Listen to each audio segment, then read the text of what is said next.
My youngest son came in today to ask me if he could have his YouTube channel.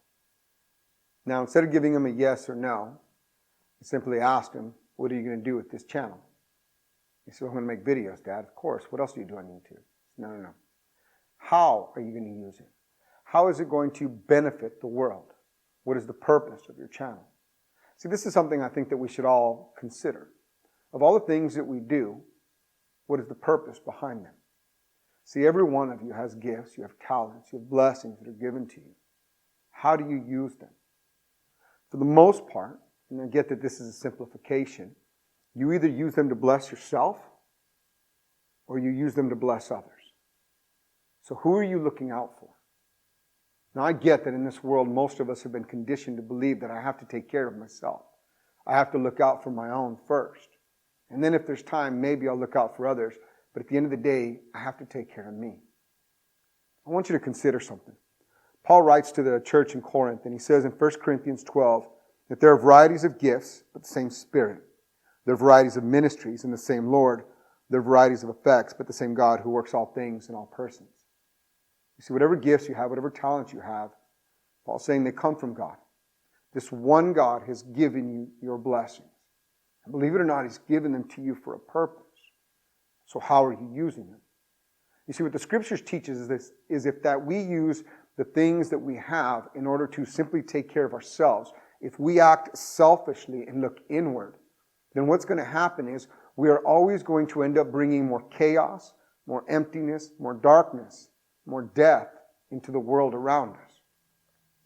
So instead, the Bible teaches us that we're supposed to use the gifts of God for a single thing. Listen to what Paul says in verse 7. Each one has been given the manifestation of the Spirit for the common good. For the common good.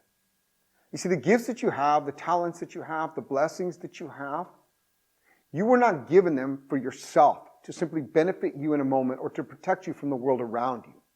You were given them so that you could become a blessing to the world out there. But somehow in this world, we have all been raised, we've all been conditioned to believe that I have to take care of me, that the world's going to betray me, that you can't trust anybody. And we've all heard that. And over the course of time, maybe it was over the course of your lifetime or even the course of generations, somehow or another we have managed to ingrain within ourselves that I always start from a defensive posture and I take care of me. That I look out to my own people, even my own nation. Whatever it is, we start to act singularly rather than communally. But God doesn't talk that way. In fact, God has no room for that kind of mentality. He says that we are to take care of the common good of this world.